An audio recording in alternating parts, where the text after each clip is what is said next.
ఈ సంవత్సరం దేవుడిచ్చిన గొప్ప వాగ్దానం ఉంటే మన పరిస్థితులన్నీ ఇలాగ ఉన్నాయేంటి, పోయిన సంవత్సరం అలాగనే ఉంది అనుకుంటే, అంతము సంవత్సరం అలాగే ఉంది అనుకుంటే, ఈ సంవత్సరం కూడా అలాగనే ఉందని కొంతమంది అనుకుంటుంటారు. అనుకునే దాంట్లో మీరు కూడా ఉండవచ్చు.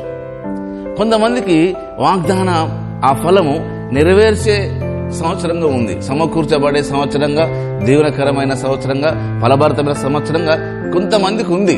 ఏమో ఆ వాగ్దానం కూడా నెరవేరుతుందో నెరవేరదో మేమే అనుకుంటున్నాం, కానీ దేవుడైతే మాకు స్వయంగా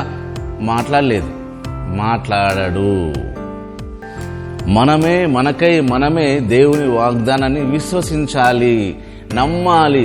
మీరు మందులు కాకుండా విశ్వాసము చేతను, ఓర్పు చేతను వాగ్దానములను సొంతం చేసుకున్న వారిని పోలి నడుచుకోండి. విశ్వాసం ద్వారా, ఓర్పు ద్వారా దేవుని యొక్క వాగ్దానాలు ఏదైనా సరే మీరు దాన్ని సొంతం చేసుకోవాలి.